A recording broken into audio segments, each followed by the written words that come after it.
25년 9월올 리아호나 신권 권세와 권능으로 축복받음. 디토드 크리스토퍼슨 장로 12사도 정원회.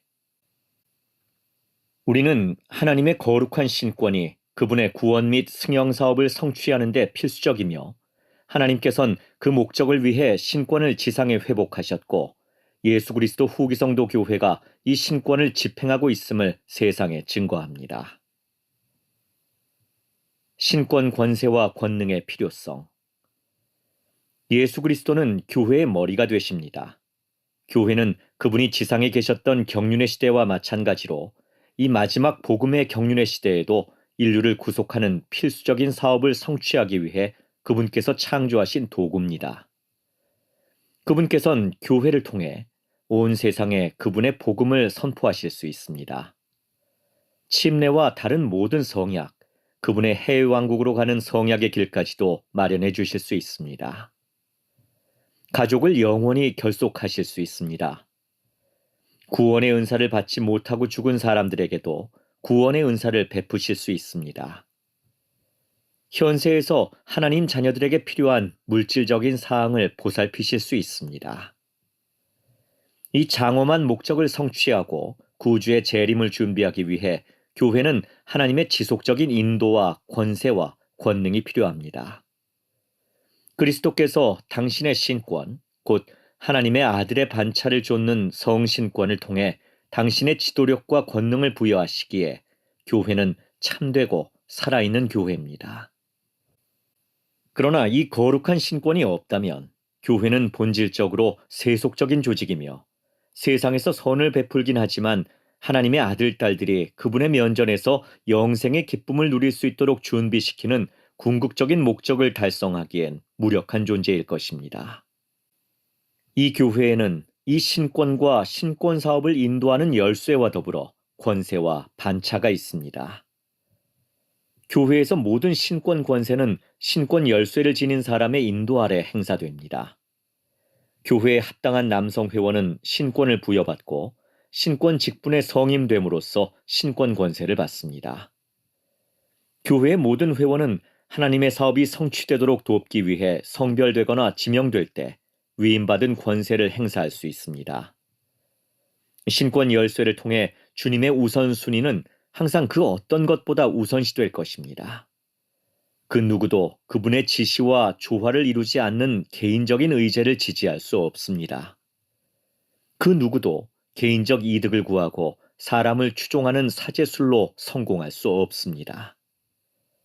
신권은 교회 회원들의 가정에서도 중요한 역할을 합니다. 제1회장단 제1보좌인 델린 H. 옥스 회장님은 이렇게 가르치셨습니다.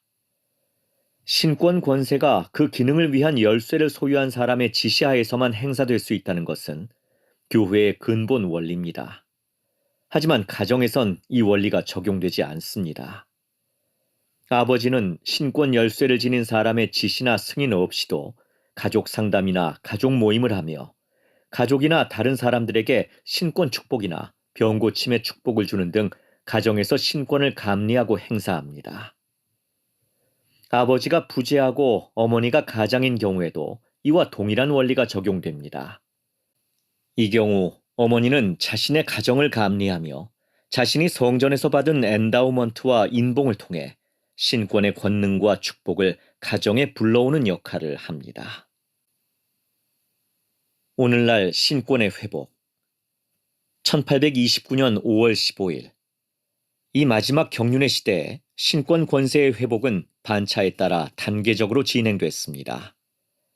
이 경륜의 시대의 토대가 되는 경전인 몰몬경이 번역되고 있을 무렵인 1829년에 주님께서는 그분의 신권 체계를 마련하기 시작하셨습니다. 조셉 스미스와 올리버 카우드리가 기도하는 마음으로 침례에 관해 여쭈었을 때 부활한 침례 요한이 나타나 그들에게 아론 신권을 부여했습니다. 아론 신권은 천사의 성역, 회개의 복음, 그리고 죄사함을 위한 침수로서의 침례의 열쇠들을 지니고 있습니다.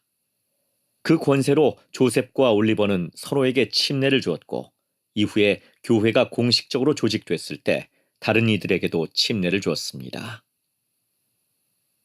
1829년 5월 15일 직후 침례 요한이 나타난 지 얼마 되지 않아 고대의 사도인 베드로, 야고보, 요한이 나타나 나의 왕국의 열쇠와 충만한 때를 위한 복음의 경륜을 포함하여 더 높은 신권인 멜기세덱 신권을 부여했습니다.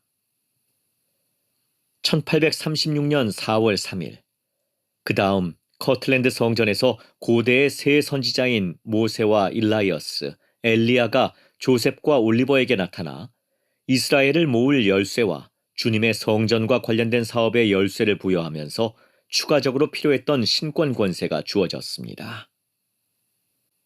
1829년 여름부터 1835년 4월까지 선지자 조셉 스미스는 현재 경전으로 공인돼 교리와 성약에 수록된 계시들을 통해 대신권, 즉 멜기세덱 신권과 예비 신권, 즉 아론 신권 직분 성임, 감독과 같은 신권 여건의 지명, 또한 신권 정원회 및 평의회 조직에 관한 가르침을 받았습니다.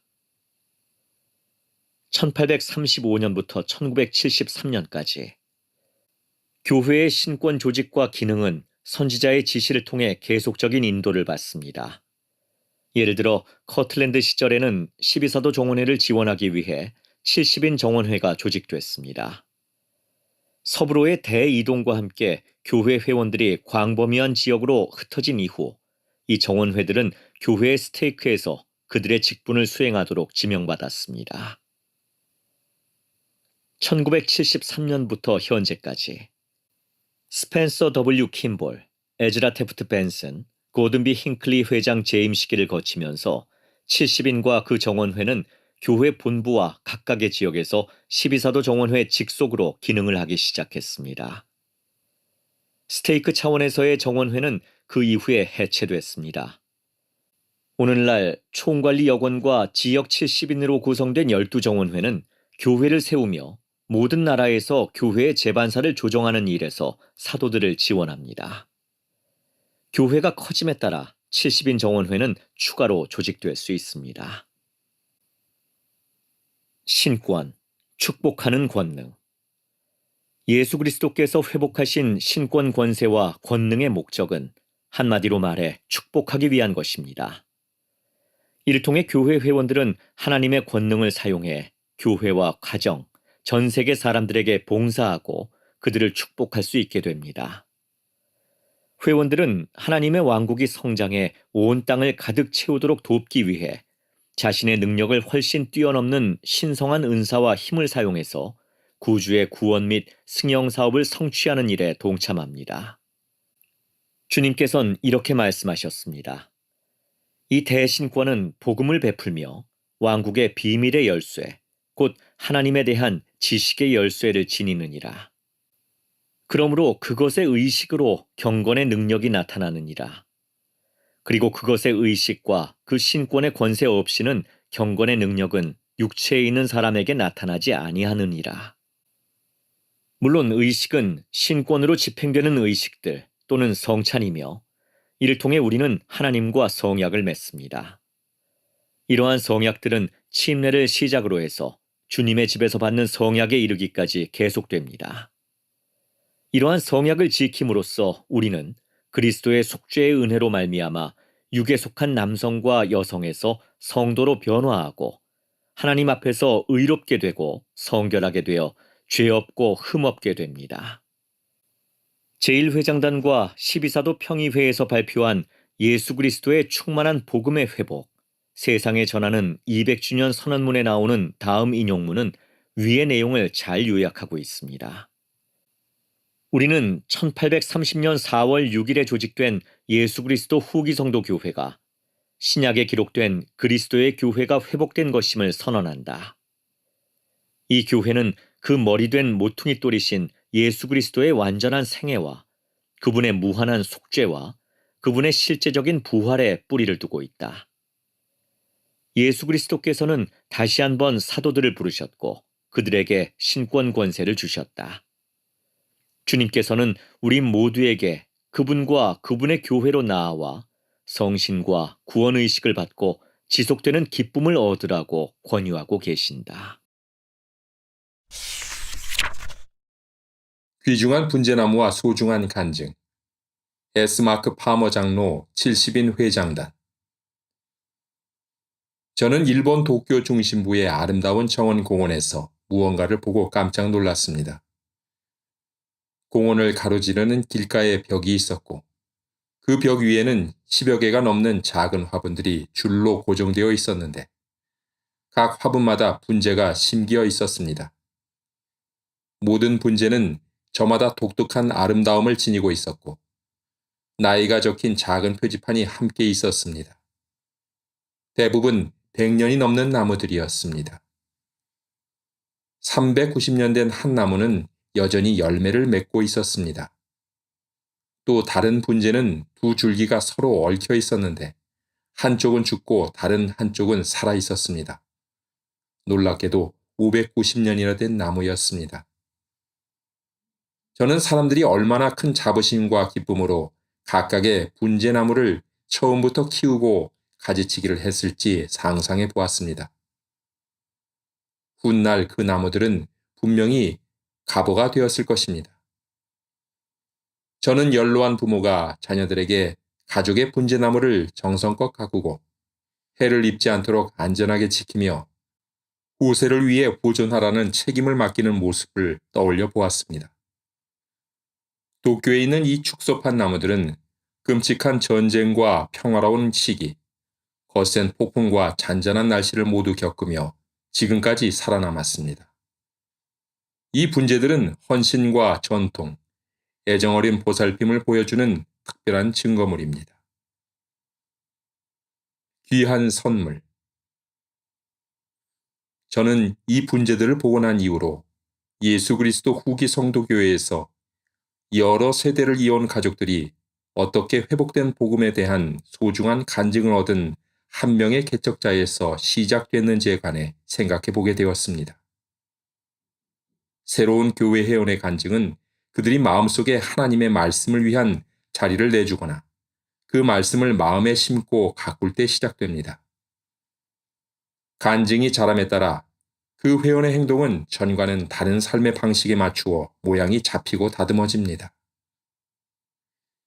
예수 그리스도와 그분의 교회를 믿으며 자라난 간증은 인생의 숱한 시련과 폭풍을 지나면서 더욱 강해집니다. 마치 분재나무처럼 간증은 귀한 선물로서 다음 세대에 전해지며 다음 세대도 그것을 키우고 가꾸어 나가게 됩니다. 각 세대는 그 간증을 자신의 것으로 만들어야 할 막중한 책임이 있습니다. 그것은 값을 매길 수 없을 정도로 귀하지만 깨지기 쉬운 선물입니다. 간증이 아름답고 기쁜 것으로 끝까지 남기 위해서는 개인의 강한 헌신과 신앙이 필요합니다.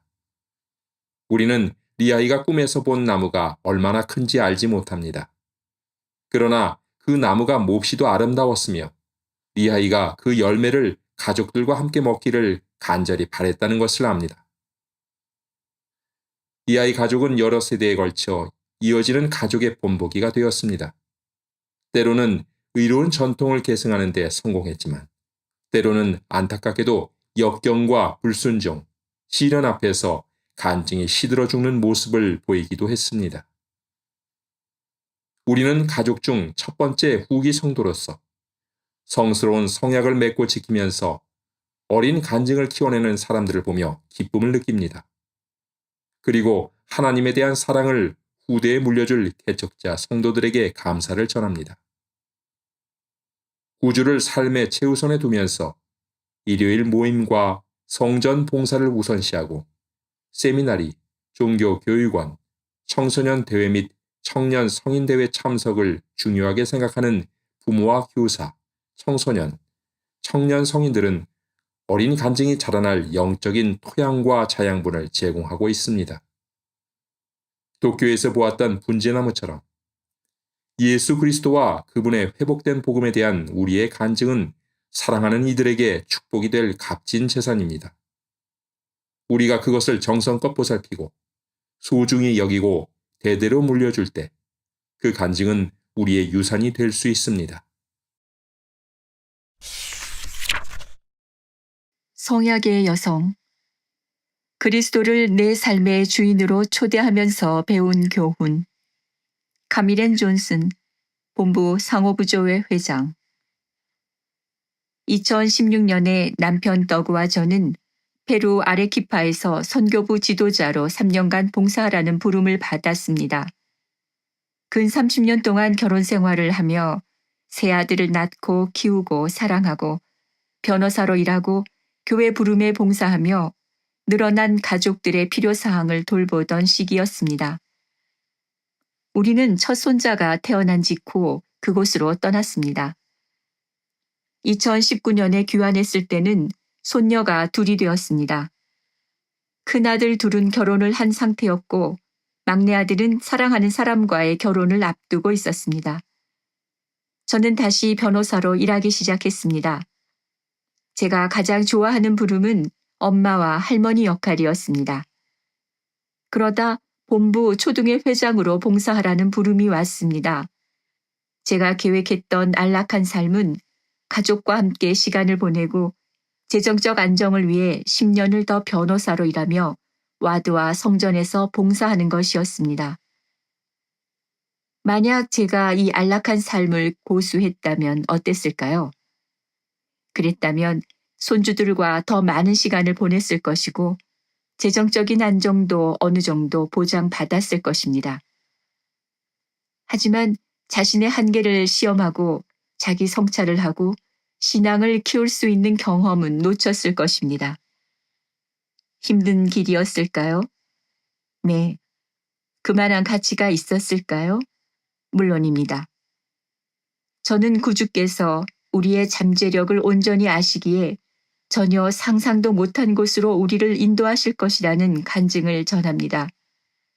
저는 그분께서 여러분이 전혀 상상하지 못한 곳으로 여러분을 인도하실 것이며 여러분의 봉사는 여러분의 영혼을 성장시킬 것이라고 확신합니다. 여러분을 필요로 하는 누군가의 곁에서 함께 걷도록 하나님께서 여러분을 인도하시게 하십시오. 여러분은 성인들에게 읽는 법을 가르치게 될 수도 있고 이민자들을 위해 봉사하게 될 수도 있습니다. 가족을 위해 공원을 안전하게 유지하고 관리하는 지역사회단체를 이끌게 될 수도 있습니다. 우리가 하나님께서 승리하시게 할 때 그분은 우리를 필요로 하는 곳으로 우리가 상상도 못했던 곳으로 우리를 데려가실 것입니다. 러셀 M. 넬슨 회장님은 더 큰 신앙이 요구되는 무언가를 함으로써 더 큰 신앙을 얻으십시오 라고 말씀하셨습니다. 저는 그것이 참됨을 알고 있습니다. 제 삶에서 하나님이 승리하시게 하고 그분이 제 삶을 주관하시게 하면서 예수 그리스도를 믿는 제 신앙이 더욱 커졌기 때문입니다. 그렇다면 여러분은 어떻게 그분이 승리하시게 하겠습니까? 교육을 추구하며 결혼하여 가정을 꾸리고 싶어 하는 젊은이에게 그것은 어떤 형태의 삶일까요? 제1회장단 제1보좌인 델린 H. 옥스 회장님은 우리는 가족이나 교육 또는 직업 중에 하나를 선택해야 하는 것은 아니라고 말씀하셨습니다. 그분은 이렇게 말씀하셨습니다. 우리는 그것을 언제 해야 하는지를 선택해야 하며 이를 위해 주님의 영감과 그분의 종들의 가르침을 구합니다. 이 주제를 다루면서 저는 이 생에서 결혼하여 자녀를 갖고자 하는 진지하고 변치 않는 소망을 지닌 분들과 독신인 분들에게 세심한 주의를 기울이고 싶습니다. 많은 분들이 죽음이나 이혼으로 인해 홀로 자녀를 키우고 있다는 것을 알고 있습니다. 결혼해서 자녀를 갖고자 하지만 난임과 유산으로 고통받는 수많은 부부들도 알고 있습니다. 저는 여러분이 고통받고 있다는 것을 압니다. 여러분은 변화할 타이밍을 원하고 있습니다. 이것은 여러분이 계획한 삶이 아닙니다.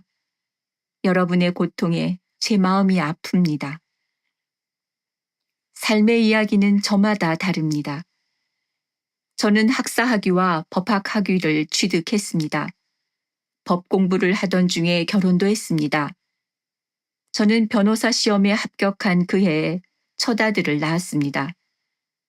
계속 아이들을 낳았고 남편과 둘 다 일을 하면서 아이들을 사랑으로 양육했습니다.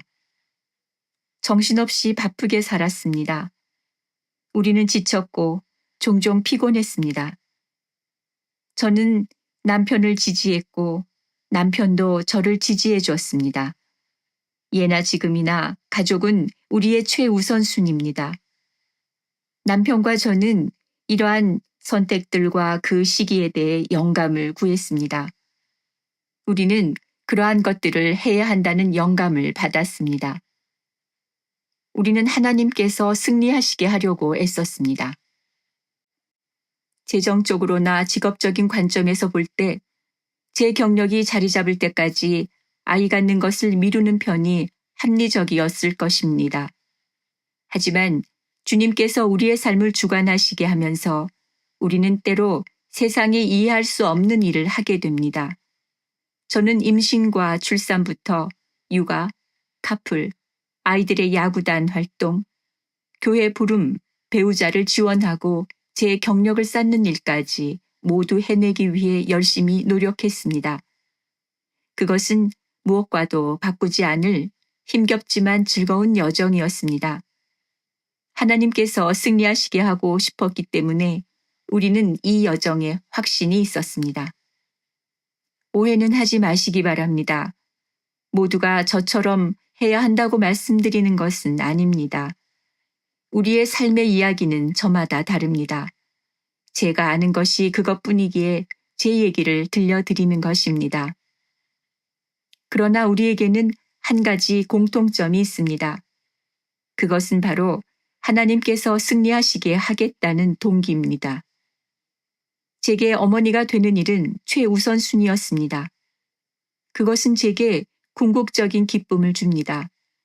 하나님께서는 우리의 첫 번째 부모를 축복하시며 그들에게 생육하고 번성하여 땅에 충만하라고 명하셨습니다. 아담과 이브에게 주어진 최초의 계명은 부모가 될 수 있는 잠재력에 관한 것이었습니다. 제 가장 주된 삶의 방향은 어머니가 되는 것이었고 그것은 열심히 학업에 매진하는 것과 충분히 조화를 이루는 것이었습니다. 우리는 학문을 구하라는 명을 받았으며 그중 일부는 교육을 추구하는 과정에서 이루게 됩니다. 또한 부모로서 사랑, 동정심, 인내의 속성을 함양하며 하나님처럼 되는 법을 배우는 과정에서도 이 목적을 이루게 됩니다. 하나님께서 승리하시게 하는 것에는 우리가 선택하는 시기에 그분이 관여하시도록 하는 것도 포함됩니다. 저는 남편과 제가 언제 자녀를 가질지 결정하는 과정에서 주님으로부터 영감을 받고 선지자들로부터 인도를 받을 수 있었던 것에 대해 영원토록 감사드립니다. 제가 그런 영감에 따라 행동했던 것, 또한 자녀를 낳고 키우는 신성한 잠재력을 성취하려는 제 선택에 세상의 영향력이나 편의, 명예, 돈이라는 요소가 끼어들지 않게 했다는 것에 참으로 감사하게 생각합니다. 우리가 창조된 목적. 남녀가 더 이상 자녀를 갖지 않고 양육하지 않는다면 이 필멸의 경험은 끝나게 됩니다. 그러므로 우리가 부모라는 성스러운 책임을 소홀히 하거나 떨쳐버리지 않는 것이 매우 중요합니다. 수많은 사회과학 자료들은 자녀를 낳지 않는 국가와 문명에 결정적이고 부정적인 영향이 미친다는 사실을 보여줍니다. 세계 여러 지역의 여성 1인당 평균 신생아 수가 2명 미만입니다. 이는 우리가 우리 세대를 대체하지 못하고 있음을 의미합니다. 우리는 교회 지도자로서 결혼과 출산에 관한 최근 동향에 대해 우려하고 있습니다. 지난 30년 동안 미국에서는 결혼한 적이 있는 국민의 비율이 8에서 9% 감소했습니다. 이 수치는 전 세계에서 일어나는 문제를 대변합니다. 사람들이 결혼하지 않으면 태어나는 아이들의 수도 줄어듭니다. 미국은 최근 18세에서 55세의 성인 가운데 자녀가 없는 독신 성인의 비율이 자녀가 있는 기혼 성인보다 훨씬 높은 지점을 넘어섰습니다. 아이들은 문명을 유지하는 데 필수적입니다. 또한 영광스러운 행복의 계획에서 필수적인 요소입니다. 번성하여 땅에 충만하라고 명하신 계명은 여전히 유효합니다. 주님께서 여러분의 이야기를 쓰시게 하십시오. 결혼하여 자녀를 키우고 싶다는 간절한 소망을 지닌 분들이 많다는 것을 알고 있습니다. 그러나 많은 분들이 독신이거나 난임으로 고통받고 있습니다. 미혼이고 아이도 없는 제 가장 소중한 친구는 제 아이들을 무척 사랑하고 아껴줬습니다. 자신의 아이들을 대신해서 그렇게 하는 것이 아닙니다. 그것은 그 친구가 여전히 어머니가 되기를 원한다는 증거입니다. 제 아들과 며느리는 반복되는 유산이라는 시련을 겪어왔습니다. 그들의 소망은 의롭습니다. 그들은 하나님께서 승리하시게 하는 삶을 살려고 노력하고 있습니다. 예수 그리스도께서 우리 이야기를 쓰시고 완성하시게 하기 위해 신앙으로 구하는 과정에서 우리는 고통스럽지만 마지막에는 우리가 상상할 수 있는 것보다 더 장엄하고 거룩한 이야기가 펼쳐질 것을 희망하면서 힘겨운 부분들을 겪어낼 준비가 되어 있어야 한다는 점을 기억하십시오. 제가 사랑하는 친구들 중에는 늦은 나이에 결혼하여 난임으로 어려움을 겪고 있는 부부가 있습니다. 그들은 자녀를 입양해야 할지 여부를 신앙으로 여쭈었습니다. 그들은 아기 대신 5세에서 17세에 이르는 내 자매를 입양해야 한다는 영감을 받았습니다. 그것은 그들이 계획했던 삶은 결코 아니었습니다. 그러나 주님께서는 그들의 삶에 참으로 위대한 이야기를 쓰셨습니다. 개인적인 상황이 어떠하든 우리는 모두 하나님 가족의 일원이고 지상 가족의 일원이며 영원한 부모가 될 준비를 하고 있습니다. 구주이신 예수 그리스도를 통해 우리가 누릴 수 있게 된 승령의 축복에는 후손도 포함됩니다. 그러므로 우리가 이번 생에서 인봉을 받고 자녀를 낳든 혹은 다음 생에서 그렇게 하든 우리의 목표는 승령입니다. 우리가 성약을 맺고 지킨다면 승령은 우리의 것이 될 수 있습니다. 하나님과 성약의 관계를 맺을 때 우리는 그분께 수직으로 결속되며 결코 혼자가 아니게 됩니다. 우리는 그분의 더 큰 사랑과 자비로 축복을 받습니다. 성약의 백성으로서 우리는 결혼을 위해 또 자녀를 낳고 키우기 위해 계획하고 준비합니다.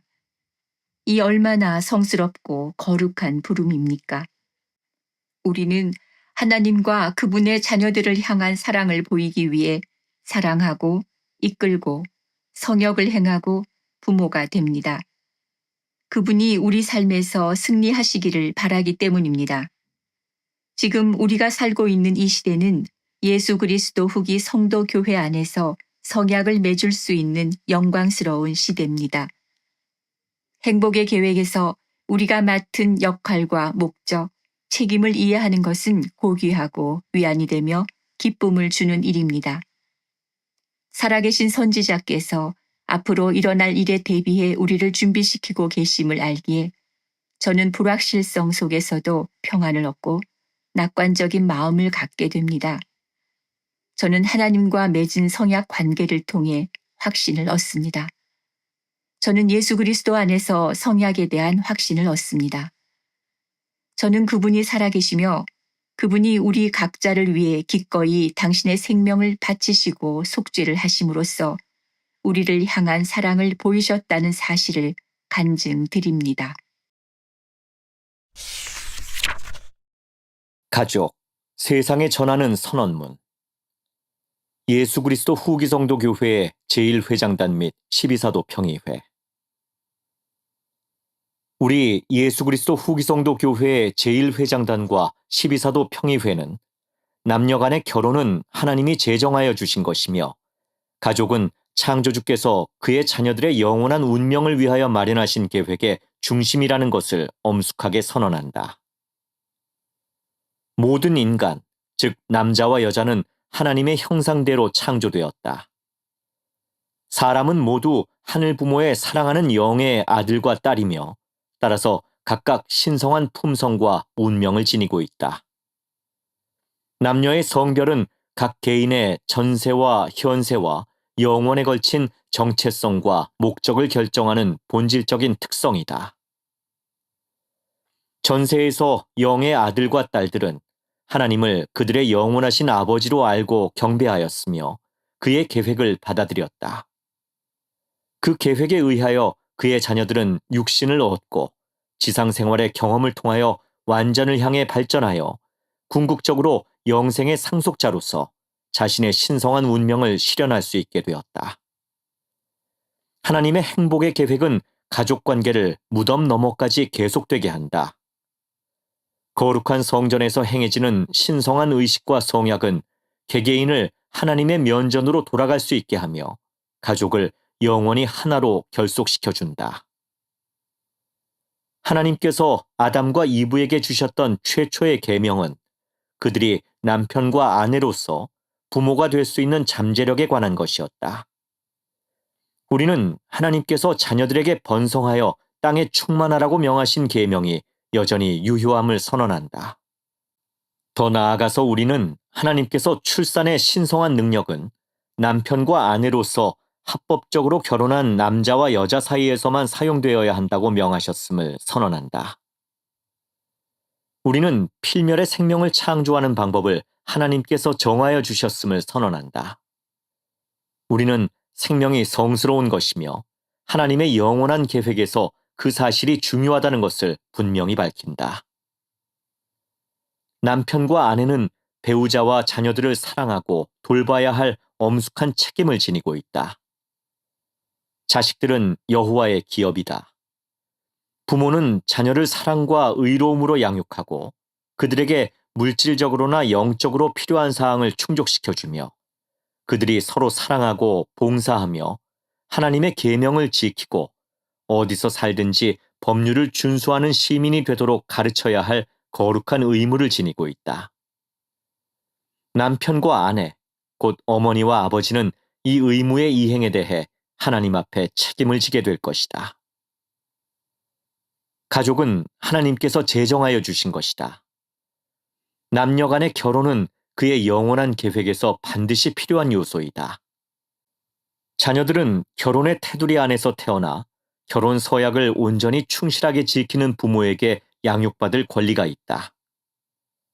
가족 생활의 행복은 주 예수 그리스도의 가르침에 근거를 둘 때 가장 잘 성취될 수 있다. 성공적인 결혼과 가족은 신앙, 기도, 회개, 용서, 존경, 사랑, 동정심, 일, 그리고 건전한 오락 활동 등의 원리 위에서 이루어지고 유지된다. 하나님의 계획에 의하여 아버지는 자신의 가족을 사랑과 의로움으로 감리해야 하며 생활에 필요한 것들을 마련하고 가족을 보호할 책임이 있다.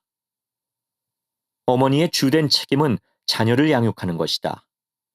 이러한 신성한 책임을 수행할 때 아버지와 어머니는 동등한 동반자로서 서로를 도울 의무가 있다. 장애나 죽음이나 기타 상황에 따라 이러한 역할을 개별적으로 조정해야 할 수 있다. 필요한 경우 친척이 도움을 주어야 한다. 우리는 순결에 관한 성약을 어기거나 배우자나 자녀를 학대하거나 가족의 책임을 이행하지 않는 사람들은 언젠가 하나님 앞에 책임지게 되리라는 것을 경고한다. 더 나아가서 우리는 가족이 붕괴될 때 개인과 지역사회와 국가에 고대와 현대의 선지자들이 예언했던 재난이 닥칠 것이란 사실을 경고한다. 우리는 온 세상에 책임 있는 시민과 정부 관리들에게 가족을 사회의 기본 단위로서 유지하고 강화하기 위한 방안들을 추진하여 줄 것을 요청한다. 우리 시대를 위하여 가족 선언문이 세상에 소개된 지 30년이 지난 지금 그 신성한 원리는 그 어느 때보다도 유효하며 앞을 내다보는 지혜가 담겨 있다. 1995년 9월 23일 고든비 힌클리 회장은 상호부조의 자매들이 모인 자리에서 말씀하며 가족, 세상에 전하는 선언문을 소개했다. 다음은 그 모임에서 힌클리 회장이 말씀한 내용 중 일부이다. 저는 모든 어린이들이 환영받고 양육받으며 사랑받고 배우자와 자녀들에게 충실하게 생활하는 아버지와 어머니가 있는 그런 가정에서 태어나는 축복을 받아야 한다고 믿습니다. 여러분이 사랑과 큰 희망으로 자녀를 예수 그리스도의 복음 속에서 분명하게 키우면 키울수록 그들의 생활은 더욱더 평화로워질 것입니다.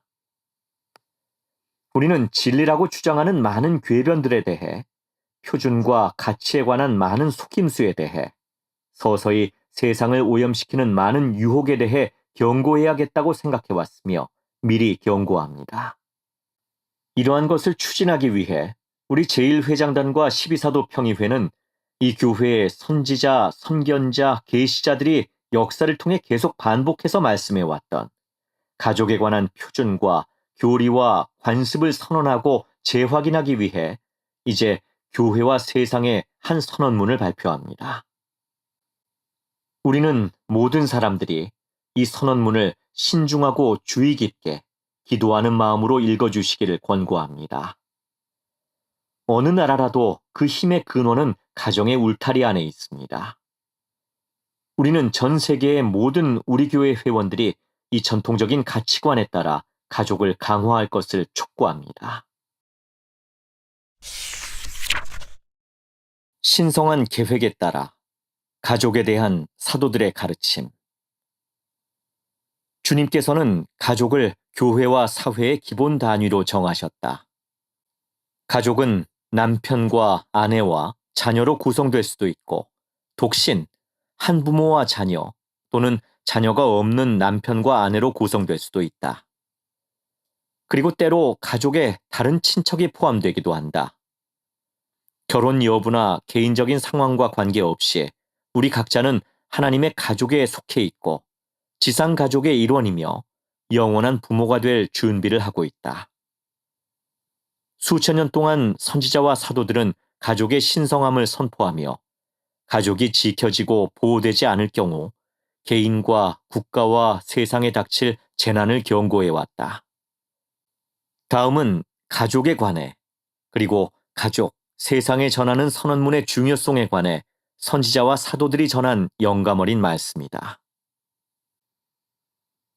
가족은 하나님 계획의 중심이다. 러셀 M. 넬슨 회장. 하나님의 계획에서 중심이 되는 것은 가족입니다. 사실 이 계획의 목적은 가족을 승령에 이르게 하는 것입니다.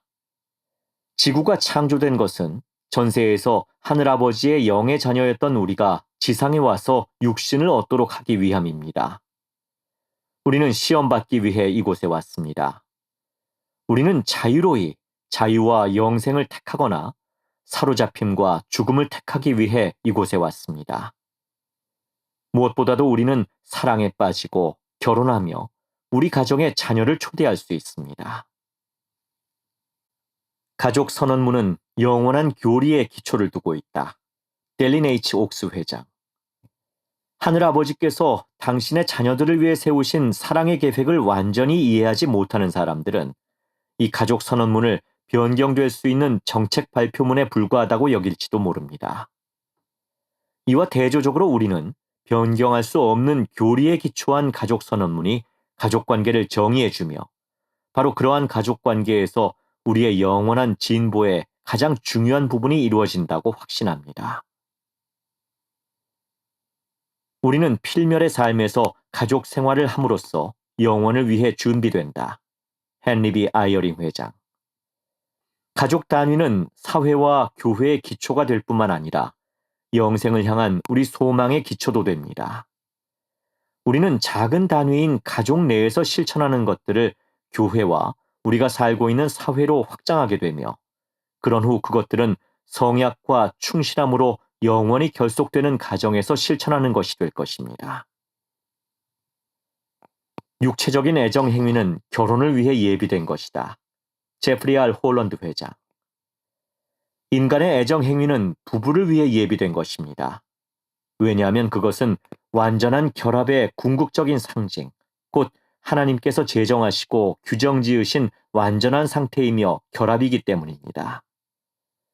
에덴 동산 시대 때부터 결혼은 남자와 여자가 마음과 소망과 삶과 사랑과 가족과 미래와 모든 것들을 완전히 융합하는 것을 의미했습니다. 이것은 그토록 완전한 결합이기 때문에 우리는 영원한 약속이란 의미를 전달하기 위해 인봉이란 단어를 사용합니다. 구주께서는 부모와 자녀의 관계를 치유하실 수 있다. 디터 F. 우트도르프 장로. 자녀를 향한 부모의 사랑은 우주에서 가장 강력한 힘 중 하나입니다. 그것은 이 지상에서 참으로 영원히 지속될 수 있는 몇 안 되는 것 중 하나입니다.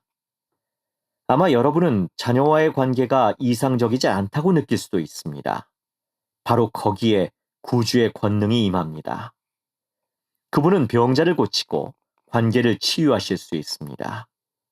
그분은 떡과 물고기를 수천 배로 늘리심으로 여러분의 가정에 사랑과 기쁨을 키워주실 수 있습니다. 가족 간의 연결고리가 일부 끊어졌을지라도 가족 간의 유대를 강화한다. 데이비드 A. 베드나 장로.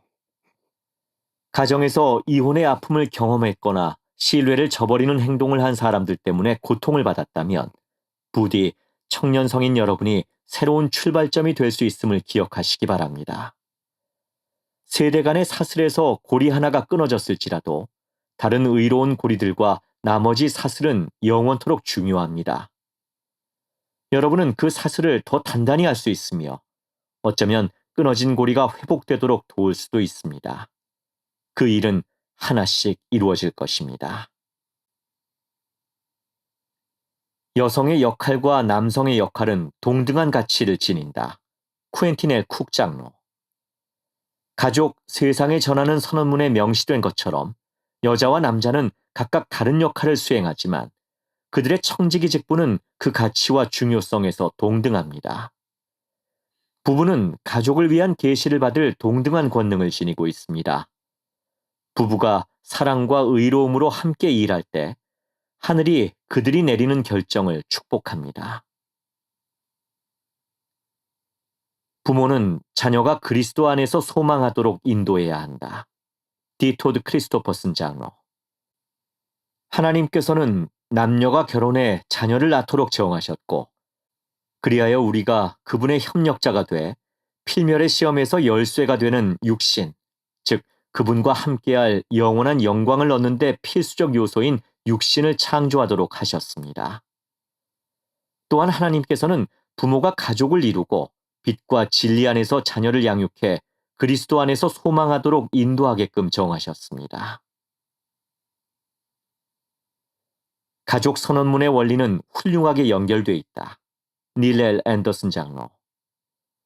우리가 선언문에서 받아들이고 싶은 부분만 받아들인다면 우리의 영적 시야는 흐려지게 되고 지금 당장 이곳에서 하는 경험을 지나치게 중시하게 됩니다.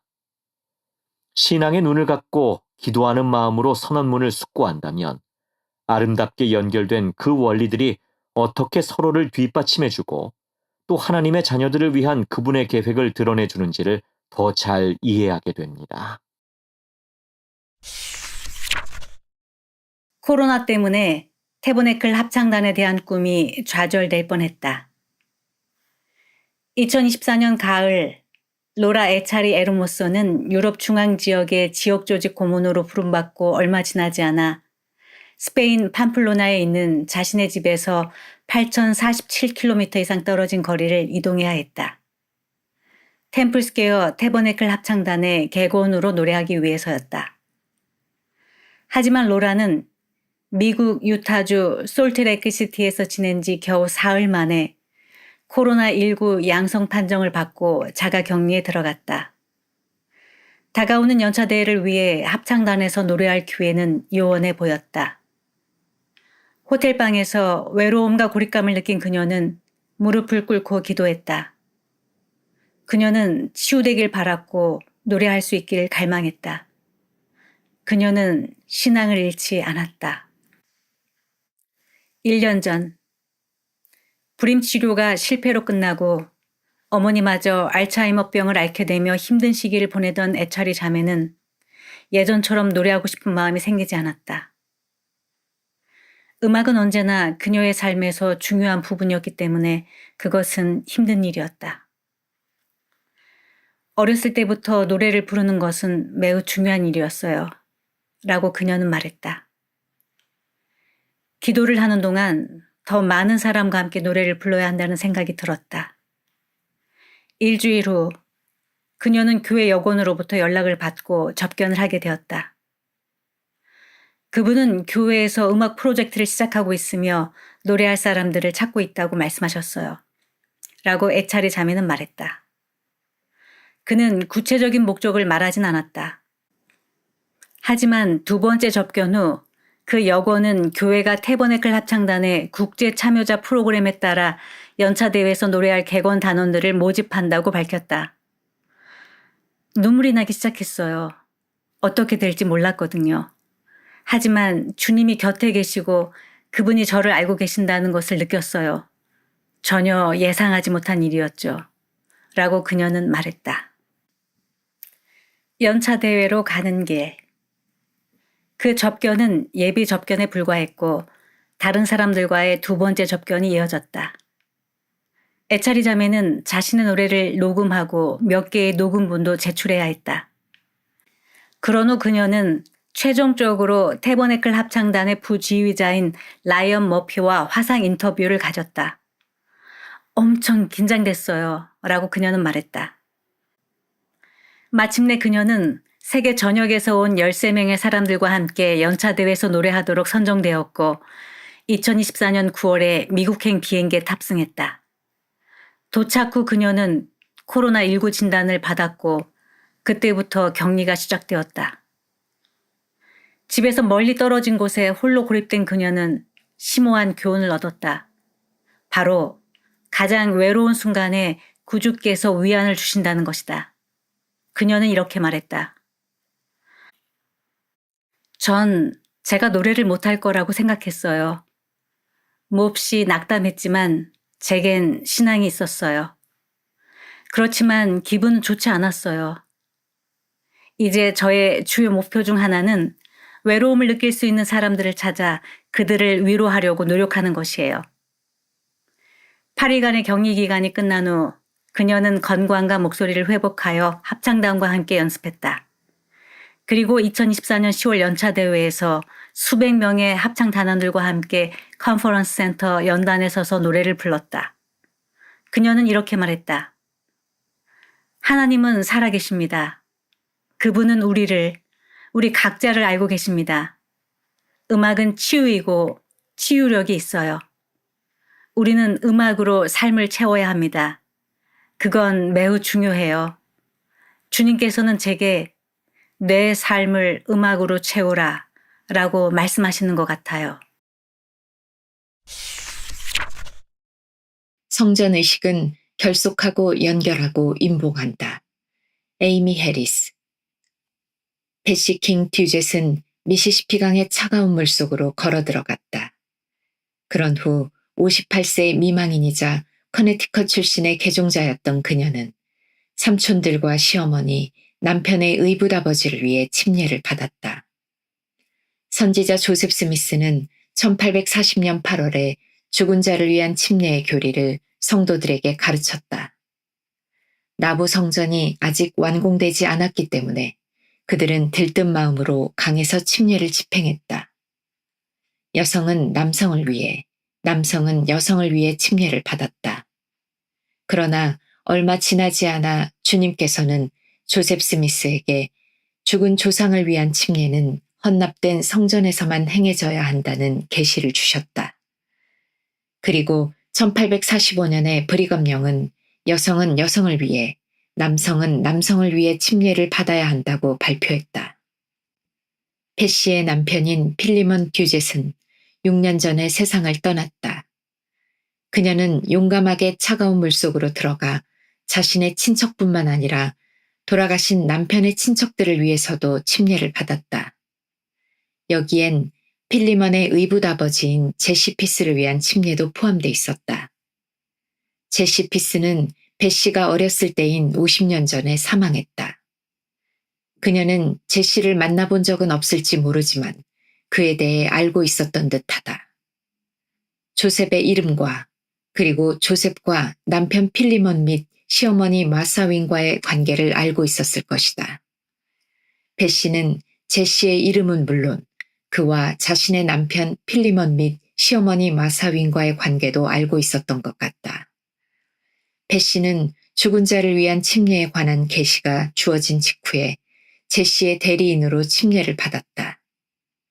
그리고 그녀와 남편은 자녀 중 한 명의 이름을 제시의 이름을 따서 지었다. 남편과 이름이 같은 남편의 친아버지 필리몬은 남편이 유아였을 때 사망했고 제시 피스는 필리몬이 3살 때 그의 의붓아버지가 되어 마사가 그를 키우는 것을 도왔다. 18세기와 19세기 미국에서 의붓 부모가 자녀를 양육하는 것은 흔한 일이었다. 높은 사망률과 높은 재혼율은 많은 사람들이 의붓 가족이나 혼합 가정에서 살았다는 것을 의미한다. 따라서 듀젯 가족과 피스 가족의 유대는 2번 재건된 셈이다. 한 번은 필리몬의 어머니가 제시 피스와 결혼했을 때이고 또 한 번은 죽은 자를 위한 침례를 통해서이다. 사랑하는 사람들을 구속함. 그런 필멸의 사람들과의 관계는 대리 침례를 통해 영원히 지속될 방식으로 결합되었다. 조셉 스미스가 기록했듯이 죽은 자를 위한 침례는 산자와 죽은 자를 묶어주는 굳게 매는 연결이다. 이는 그들이 아니면 우리가 온전함을 이룰 수 없고 우리가 아니면 그들도 온전함을 이룰 수 없기 때문이다.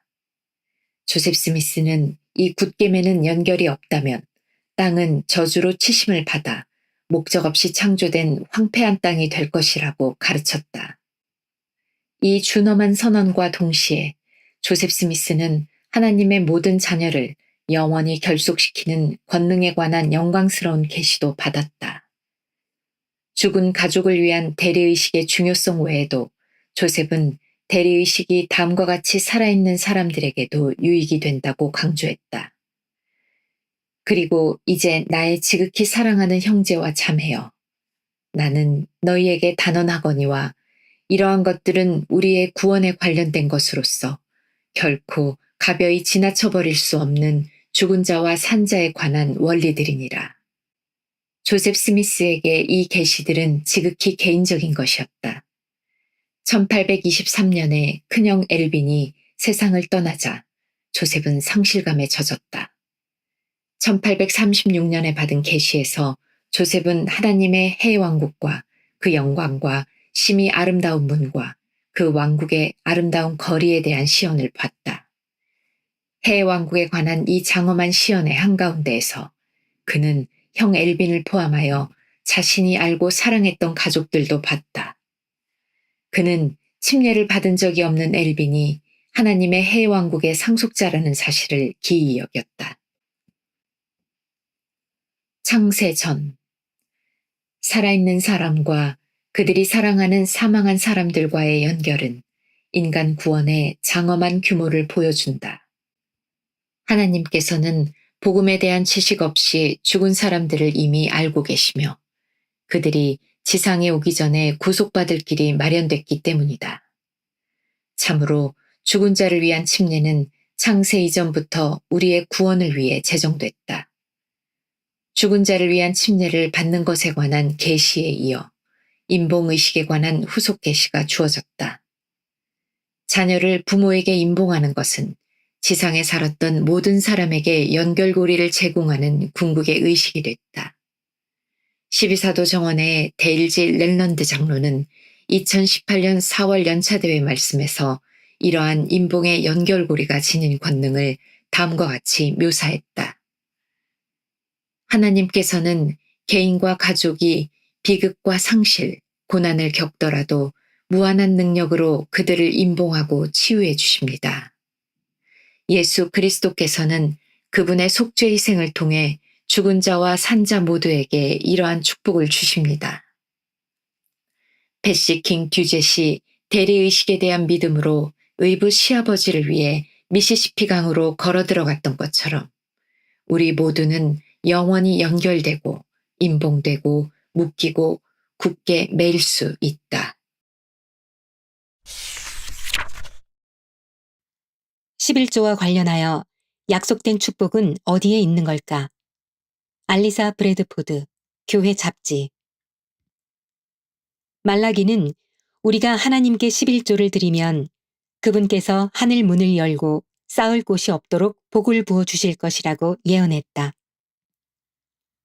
그 약속과 함께 우리는 11조를 바치라는 계명을 지킨 사람들에게 기적적이고 즉각적인 축복이 임했다는 이야기를 종종 듣는다.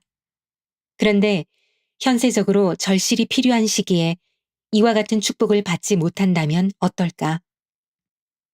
자신의 삶에 비슷한 축복이 찾아오지 않는다면 우리는 낙심할 수 있다. 심지어 이렇게 말할 수도 있다. 난 축복을 받지 못하는 건가?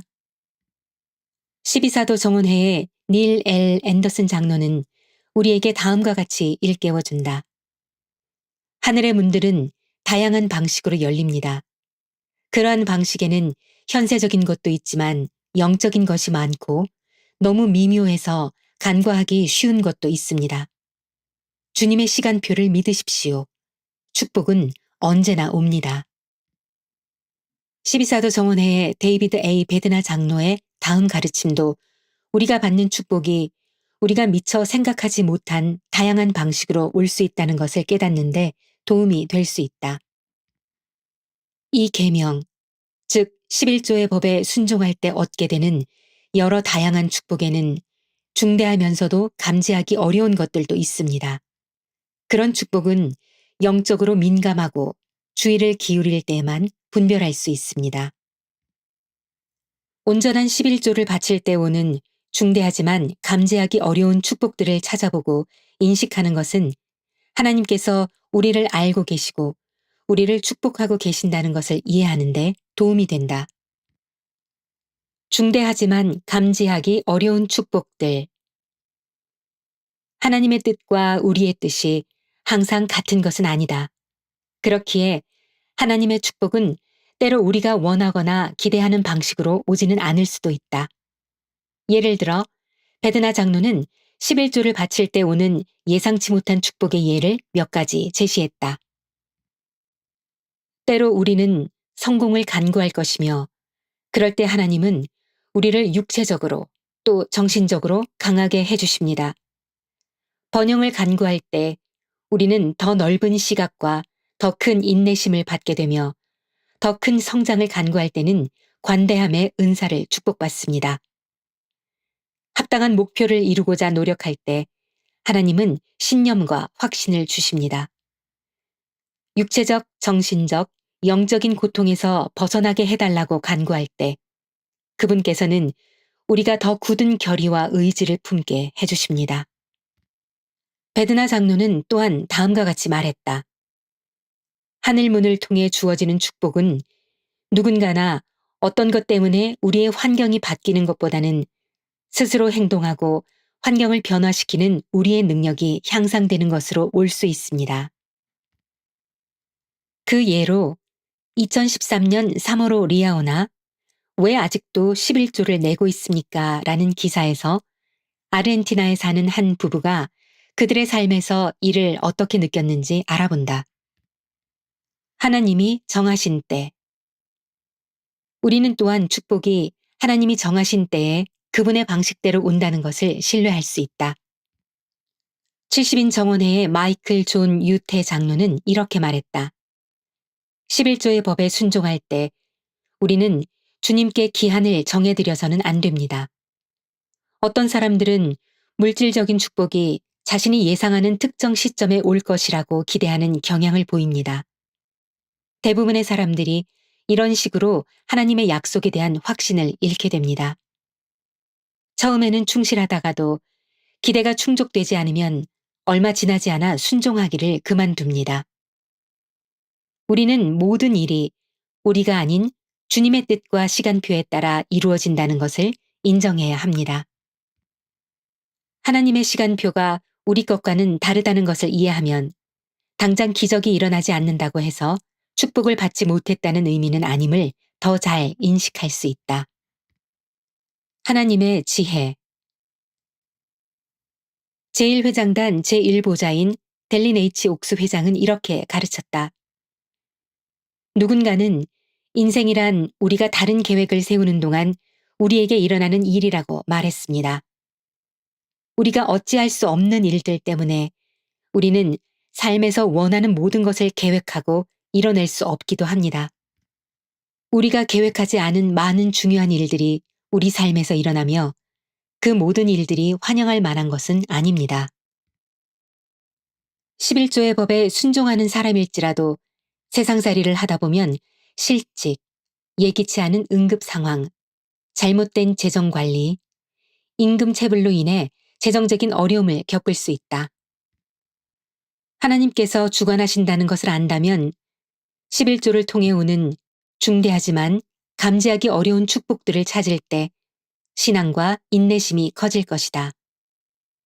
이러한 어려움 중 일부는 실제로 시련 자체를 통해 성장하는 데 도움이 되는 축복일 수도 있다. 12사도 정원회의 휴비 브라운 장로는 캐나다의 한 농장에서 까치밥나무 덤불을 가지치기 하면서 배운 교훈을 이야기한 적이 있다. 그는 농장을 정비하고 손보던 중에 키가 1.8m 이상 자랐지만 열매는 맺지 못한 까치밥나무 덤불을 보게 되었다. 그는 덤불을 눈물방울 모양의 작은 그루터기만 남기고 과감하게 쳐냈다. 그 모습은 마치 까치밥나무 덤불이 울고 있는 것처럼 보였고 그는 덤불이 이렇게 말하는 소리가 들리는 것만 같았다. 어떻게 나한테 이럴 수가 있어요? 내가 얼마나 멋있게 자랐는데요. 그런데 당신이 나를 이렇게 잘라놓았어요. 난 당신이 이곳의 정원사라고 생각했는데요. 브라운 장로는 이렇게 대답했다. 작은 까치밥 나무야, 내 말 좀 들어보렴. 난 이곳의 정원사야. 난 네가 무슨 나무가 되어야 하는지 알고 있단다. 네가 가려는 길로 가도록 내버려 둔다면 넌 아무것도 되지 못할 거야. 언젠가 네가 열매를 가득 맺게 되는 날, 넌 이렇게 말할 거야. 정원사님, 고마워요. 절 사랑하셔서 이렇게 낮게 잘라주셨군요. 라고 말이야. 재정적으로 어려움을 겪을 때 11조에 따른 약속된 축복이 보이지 않는다면 우리도 눈물을 흘리며 하나님께 그런 식으로 물을지도 모른다. 어떻게 저한테 이러실 수 있나요? 당신께서 하라고 하신 일을 다 하고 있잖아요. 그런데 이제 저를 베어버리시다니요. 이러한 시기에 우리는 자신이 겪고 있는 시련이 그 과정에서 배우는 교훈을 통해 실제로 우리에게 큰 축복을 가져다 줄 것인지를 깊이 생각해 볼 수 있다. 우리는 정원사이신 그분께 가까이 머물 때 그분과 그분께서 우리를 위해 마련해 두신 축복을 더욱 온전히 신뢰하는 법을 배울 수 있다. 계속되는 희망과 기도. 11조를 낼 때 하나님께서 주시는 감지하기 어렵지만 중대한 축복은 세상의 많은 어려움을 극복하는 데 도움이 될 수 있다. 자애로운 하나님 아버지께서는 우리가 성장하고 더욱 그분과 같이 될 수 있도록 이러한 축복을 우리 각자에게 맞게 완벽하게 조정해 주실 것이다. 우리에게 오는 모든 축복을 인지하고 받아들이는 신앙을 실천할 때 우리는 말라기의 약속이 성취되는 것을 볼 수 있다. 재정적인 어려움으로 의심과 절망이 밀려올 때 눈물을 흘리며 과연 축복을 받았는지 의문을 품게 될 때 우리는 희망을 포기하지 않는다. 그 대신 우리는 주님께서 베푸신 중대하고도 감지하기 어려운 축복을 깨닫고 우리를 위한 하나님 아버지의 계획을 믿는 신앙을 갖게 해달라고 기도할 수 있다. 앤더슨 장로가 간증했듯이 주님을 신뢰하면 하늘의 축복이 뒤따른다는 것을 약속한다. 하나님께서는 내게 평안을 주셨다. 올리비아 아라야, 칠레 치안. 2018년 칠레 컨셉시언 성전 헌납식 모임에서 합창을 할 준비를 하면서 내가 지휘하던 청년 성인 합창단의 모든 단원은 똑같은 목표를 가지고 있다는 생각이 들었다. 그것은 하나님께 최고의 헌물을 바치기 위해 음악적으로나 영적으로 모든 노력을 기울이겠다는 것이었다. 치안시의 두 스테이크에서 온 합창단원들과 나는 가능한 한 순결하게 생활하기로 결심했다. 나는 내 삶을 통해 그리스도의 빛을 비추고 싶었다. 그리고 우리가 하나님의 거룩한 집에서 가능한 한 완벽한 헌물을 바칠 수 있기를 바랐다. 나는 우리가 맡은 몫을 다한다면 하나님 아버지께서 도와주실 것이고 그분이 바라시는 대로 노래하게 될 것임을 알았다. 헌납식이 진행되는 동안 우리는 온 마음을 담아 소리 높여 노래했다. 천사들이 우리와 함께 노래하는 것 같았다. 합창단의 노랫소리는 완벽했다. 우리는 하나님의 은혜가 우리와 함께하고 계시며 그분께서 우리의 헌물을 기뻐하신다는 느낌을 받았다. 그 느낌은 오랫동안 내 마음에 남아 있었다. 성전 헌납이 끝난 후 나는 영적인 양분을 얻었고 하나님 아버지와 하나가 된 기분을 느꼈다. 그분과의 유대감이 그 어느 때보다 강하게 느껴졌다. 그 유대감이 너무도 강했기 때문에 기도할 때 무엇을 간구해야 할지에 대해 영의 인도를 받는다는 느낌이 들었다. 성전이 헌납될 무렵 나는 임신 5주째였다. 그로부터 몇 달 후 나는 아기를 유산했다. 정말 힘든 시간이었다. 자녀를 더 가질 수 없을지도 모른다는 사실을 알게 됐을 때는 특히 더 슬펐다. 그러나 이 힘든 경험은 내가 영적으로 가장 강하다고 느꼈던 시기에 일어났다. 나는 우리가 성전에서 바친 헌물을 통해 이 순간을 미리 준비할 수 있었음을 깨닫게 됐다. 내가 경험했던 영적인 힘은 이 시련을 극복하는 데 도움이 됐다. 하나님 아버지께서 나와 함께 하시며 내게 평안을 주셨기 때문이었다. 얼마 지나지 않아서 하나님께서는 남편과 나에게 기적을 축복해 주셨다. 아들 아르투로에게 여동생 다니엘라가 생긴 것이다. 우리는 뛸 듯이 기뻤다. 하나님 아버지와 느꼈던 깊은 유대감이 아니었다면 그 힘든 경험을 이겨낼 수 없었을 것이다. 나는 모든 것이 잘 될 것이며 그분의 뜻에 따라 되리라는 것을 알았다. 이러한 것들을 기억할 때 내 마음은 지금도 기쁨과 감사로 가득 찬다. 나를 본향으로 이끄신 주님.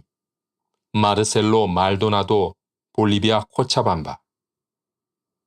미국에서 박사과정을 밟으며 음악을 가르치는 동안 나는 복음대로 생활하고 삶에서 하나님의 영향력을 느끼기 위해 노력했다.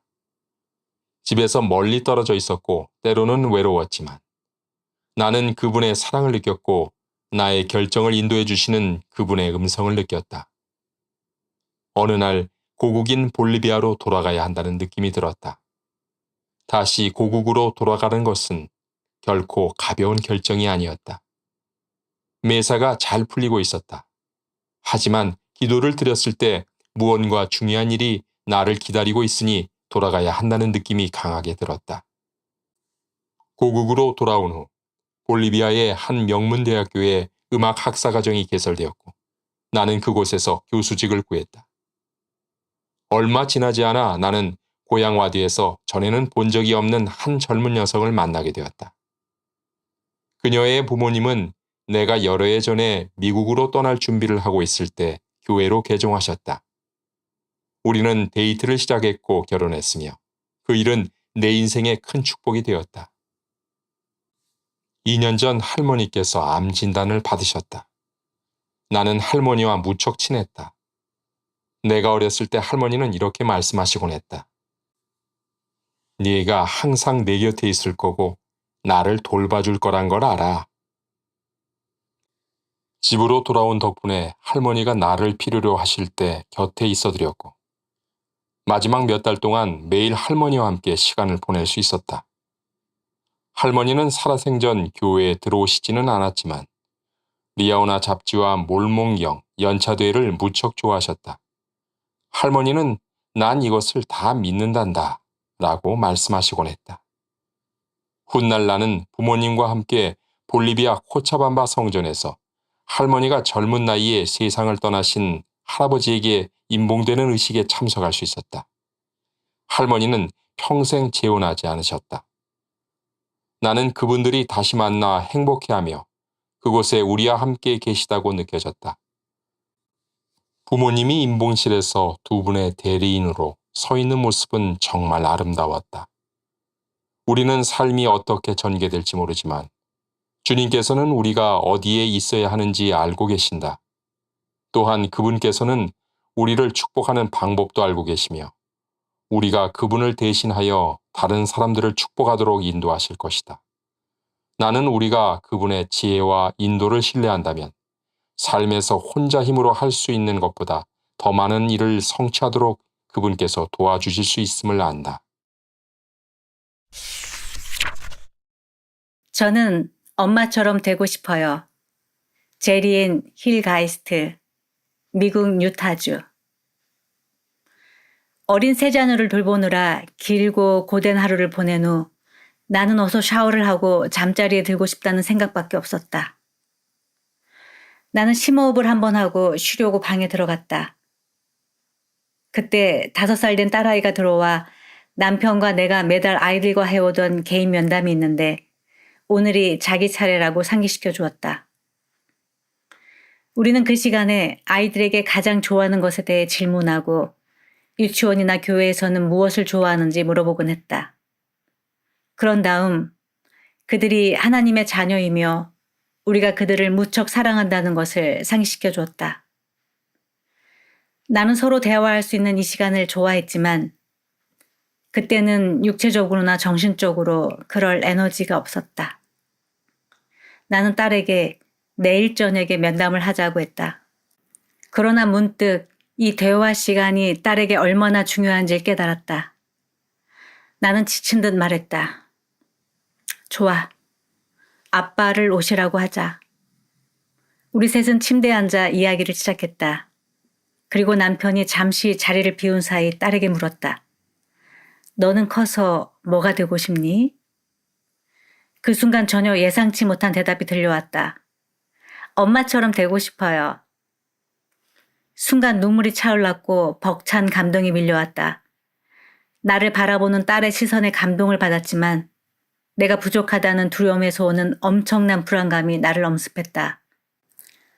나는 내가 아이들에게 이상적인 롤모델이 되지 못하는 온갖 이유를 생각해 보았고 나 자신의 부족함을 뼈저리게 느꼈다. 그날 밤 나는 하나님 아버지께 내 딸에게 더 나은 모범이 되고 그 아이의 존경을 받기에 더 합당한 사람이 될 수 있도록 도와달라고 간절히 기도했다. 그 순간 엄청난 위로와 희망과 사랑의 파도가 밀려와 나를 감싸 안았다. 나는 더 나은 어머니가 되려고 노력하는 내 모습을 보시며 하늘에 계신 아버지와 구주께서 얼마나 감사해 하시는지를 알게 되었다. 그분들은 내 노력을 알아봐 주셨고 그분들이 나에게서 바라시는 그런 어머니와 딸이 되도록 도와주셨다. 나는 하나님께서 우리를 아시고 사랑하신다는 것과 모든 것을 가능하게 하는 구주의 속죄 권능을 통해 우리가 되고자 하는 사람이 될 수 있다는 사실을 온 마음으로 알고 있다. 외할머니가 기뻐하실 거야. 셜리 앤 슬레이드 브라운, 미국 애리조나주. 청각 장애인이신 부모님 밑에서 자란 나는 우리 가족이 남들과 다르다는 것을 절실히 느꼈다. 내가 어렸을 때는 교회 모임이나 활동에서 부모님을 위해 수어 통역을 해줄 사람이 없었기 때문에 모임에 자주 참석하지 못했다. 나는 다른 와드 회원들처럼 함께 기도하고 공부하는 가족을 원하면서 내부를 들여다보는 이방인 같다는 느낌이 항상 들었다. 하지만 고등학교 3학년이 끝나갈 무렵 우리 가족은 교회에서 좀 더 활동적이 됐다. 우리 부모님은 애리조나 메사 성전에서 인봉되셨고 우리 네 남매 중 2명과 나도 그분들께 인봉됐다. 5년 후 나는 성전 엔다우먼트 및 성전 결혼의식을 위해 준비하고 있었다. 성전에서 인봉받기 전날 밤 오빠 부부는 그 다음 날 있을 외조 부모님의 인봉을 위해 대리의식을 행하려고 성전에 갔다. 그 당시 개종하신 지 거의 20년이 되셨던 어머니는 가족 역사와 성전 사업을 시작하기를 간절히 바라셨다. 다음 날 오빠 부부가 다시 대리인 역할을 하는 가운데 조부모님이 서로에게 인봉되셨다. 그날은 내 결혼식 날이기도 했지만 특별히 더 의미가 있는 날이었다. 한 번도 뵌 적이 없는 외조 부모님께서 나와 이 특별한 날을 함께하고 계셨다. 며칠 후 남편과 나는 결혼 선물들을 열어봤다. 그때 우리는 외할머니의 큰 사촌이 보내신 아주 특별한 선물을 열어보게 되었다. 그분은 신앙심이 깊으셨고 외할머니와 무척 가깝게 지내셨던 분이었다. 그 선물은 외할머니의 결혼식 날 찍은 외할머니의 사진이었다. 동봉된 카드에는 이렇게 적혀 있었다. 외할머니가 무척 기뻐하시며 너를 내려다보고 계실 거야. 외할머니의 사촌은 당신의 메시지가 내게 얼마나 큰 의미가 있는지 전혀 알지 못하셨다. 또한 최근에 외할머니를 위해 성전 사업이 행해졌다는 사실도 모르셨다. 그 순간 나는 외할머니가 내 모습을 보시며 또한 우리 가족이 가족 역사와 성전 사업이라는 중요한 여정을 시작하게 된 것을 보시며 무척 기뻐하신다는 것을 마음속 깊이 알 수 있었다. 우리는 이제 영원한 가족이 됐고 어머니의 노력 덕분에 조상들을 모으고 휘장 저편의 가족들을 축복하는 여정을 함께하고 있다. 지상에 하나님의 교회가 있다면 니콜라스 왓불드, 살리드 베른, 프랑스. 내가 어렸을 때 부모님은 나를 데리고 여러 교회에 다니셨다. 10대가 됐을 때 나는 하나님께 의지하기 시작했고 성경을 읽기 시작했다. 좋은 느낌이 들었다. 나는 하나님과 인생의 목적에 대해 생각하면서 가족을 갖는 것이 중요하다는 것을 깨달았다. 교회 지도자들이 모범으로 가르쳐야 한다고 믿었지만 내가 다녔던 교회의 목사들은 미혼이었다. 그 부분이 이해가 가지 않았다. 나는 결혼해서 가정을 꾸리는 것이 좋다고 믿었다. 그때가 16살이었다. 내겐 정말 사랑했던 여자친구가 있었지만 그 친구는 나를 떠났다. 정말 힘들었다. 나는 거의 1년 동안 힘든 시간을 보냈다. 그 경험 때문에 나는 내가 어디에서 왔고 왜 지상에 있으며 삶의 목적은 무엇인지 죽음 후에는 어떻게 되는지 알고 싶어졌다. 나는 이 질문들에 대한 답을 스스로 찾고 싶었다.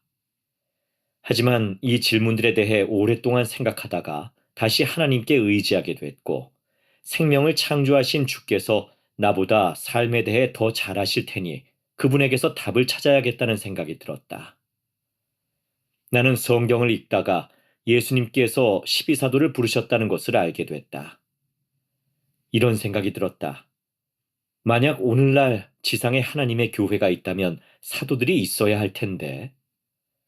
나는 점점 더 종교에 끌리게 됐고 침례도 받고 싶어졌다. 아버지와 하나님에 대해 이야기했을 때 아버지는 하나님이 공의로우시다고 하시면서 우리의 운명은 구원받기 위해 침례를 받아야 하든가 아니면 영원히 지옥에 떨어지든가 둘 중에 하나라고 말씀하셨다.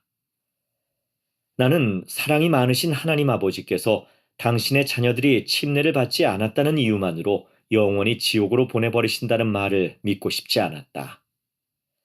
침례받을 기회가 없었던 사람들은 어떻게 되는 걸까? 프랑스에는 신앙을 가진 사람들이 거의 없다. 내겐 좋은 친구들이 있었지만 그들은 침례를 받지 않았었다. 나는 그들이 모두 지옥에 갈 것이라고 생각하는 것은 옳지 않다는 결론을 내렸다. 그래서 나는 나만의 믿음을 가지기로 결심했다.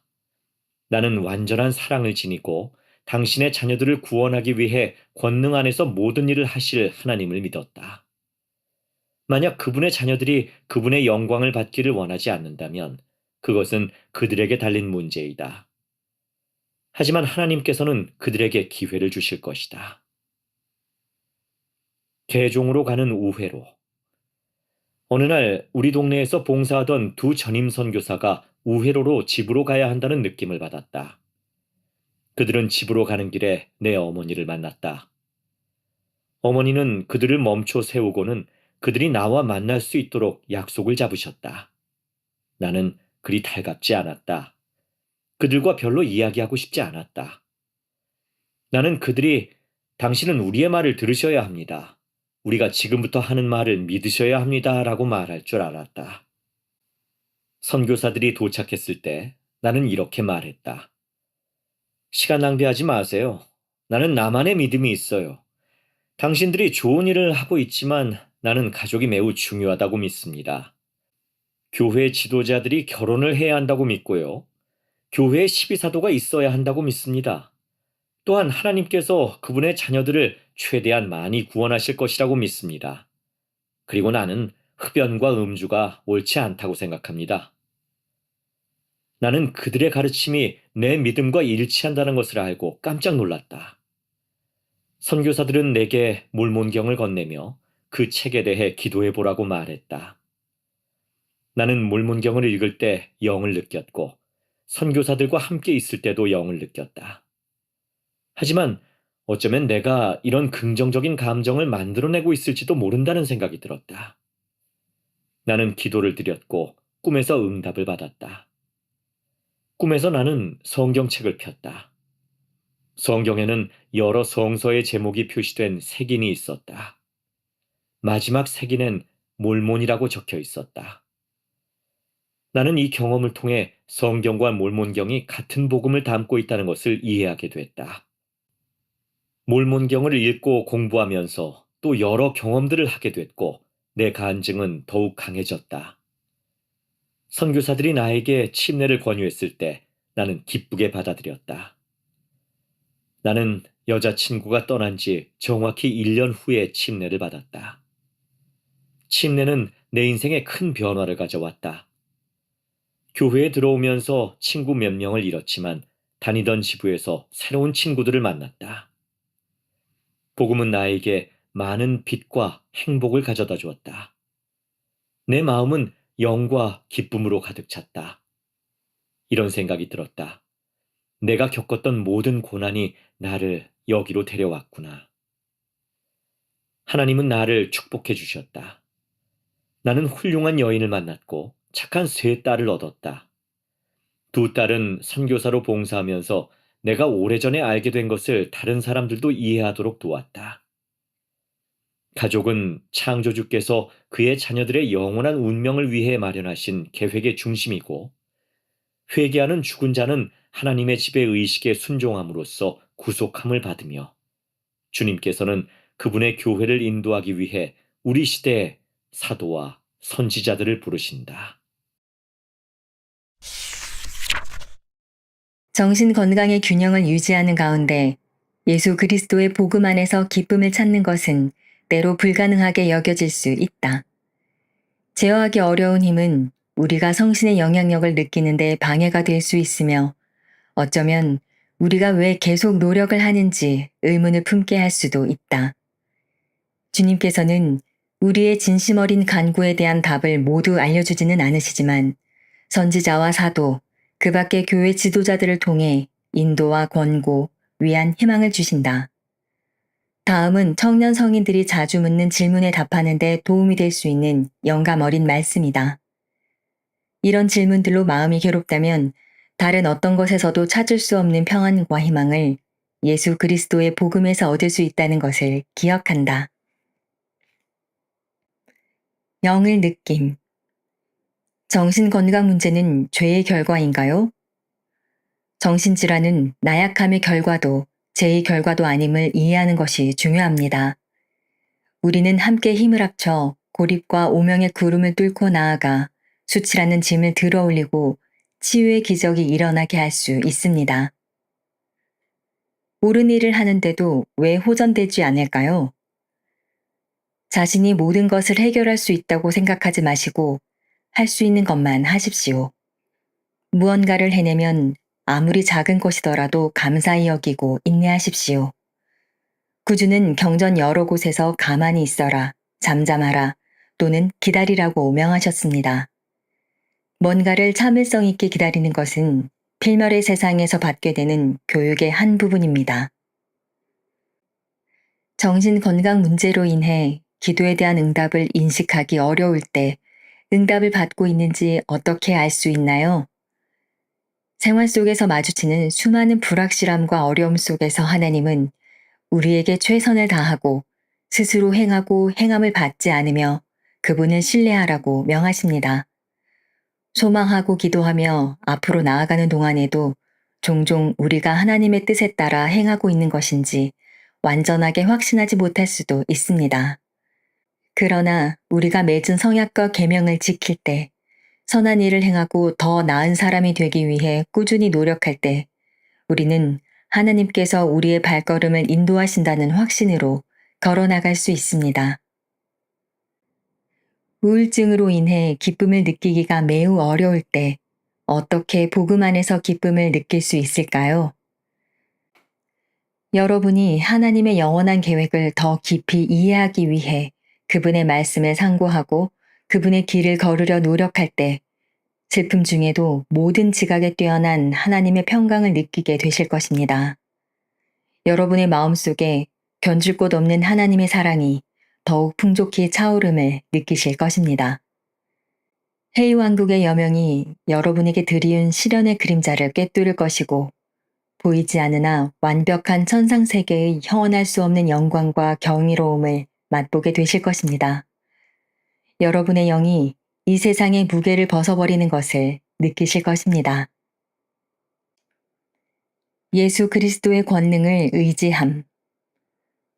정신건강 문제로 나 자신을 믿을 수 없다고 느낄 때 어떻게 그리스도를 신뢰하고 의지하는 법을 배울 수 있을까요? 구주에 대해 더 알아갈수록 그분의 자비와 끝없는 사랑, 그분의 강화하고 치유하고 구속하는 권능을 신뢰하는 일은 더 수월해집니다.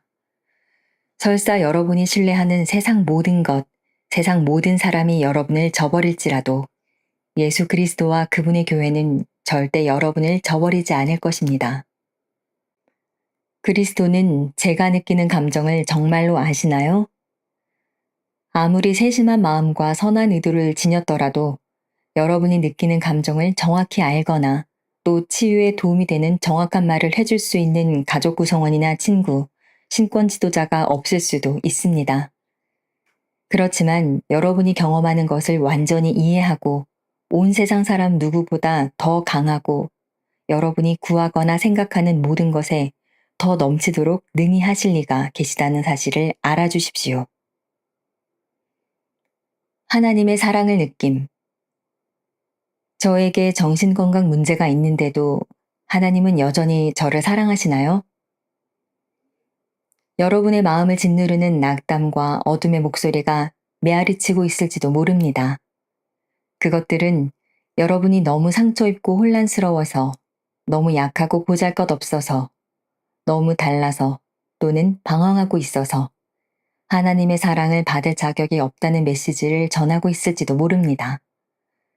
만약 그런 생각이 든다면 제 말을 들어주십시오. 그런 생각은 잘못된 생각입니다. 우리가 하나님의 사랑을 받을 자격이 없다고 느끼게 하는 우리의 결함이나 상처를 자신 있게 내려놓을 수 있습니다. 하나님은 왜 이 어려움을 없애주지 않으시나요? 이 어려운 문제 앞에서 조금이라도 평안과 이해를 갈구하려 할 때 기억해야 할 가장 중요한 사실이 있습니다. 바로 하나님과 같이 되기 위한 신성한 목적을 위해 우리는 이 타락한 세상에서 거듭해서 시험받는 삶을 살고 있고 또 그런 삶을 선택했다는 점입니다. 하나님의 계획에는 중대한 확약이 들어있는데 그것은 바로 약속된 구주, 구속주가 계시어서 우리가 그분을 믿는 신앙을 통해 시험과 시련을 이겨내도록 그분이 우리를 들어올려 주실 것이라는 점입니다. 아들을 보내신 아버지와 보냄을 받은 아들께서 헤아릴 수 없는 대가를 치르실지라도 말입니다. 그 거룩한 사랑에 대해 감사할 때 우리는 그분이 겪은 고통에 비해 작은 우리의 고통을 견디고 이해하며 결국에는 구원받을 수 있을 것입니다. 사는 것을 선택함. 다음 생이 더 나을 것임을 안다면 왜 이 생을 계속 살아야 하나요? 여러분의 걱정이나 어려움이 무엇이든 자살은 그대로 그 답이 아닙니다. 자살은 여러분이 느끼고 있거나 여러분이 불러왔다고 생각하는 그 고통을 덜어주지 못합니다. 얻을 수 있는 모든 빛이 절실히 필요한 세상에서 부디 이 세상이 창조되기 전부터 하나님께서 여러분의 영혼에 넣어주신 영원한 빛을 경시하지 마십시오. 누군가와 이야기하십시오. 도움을 청하십시오. 그리스도께서 당신의 생명을 바쳐 보존해 주신 생명을 저버리지 마십시오. 여러분이 현세에서 겪는 삶의 어려움을 견디도록 우리가 여러분을 도와줄 것이기에 여러분은 견딜 수 있습니다.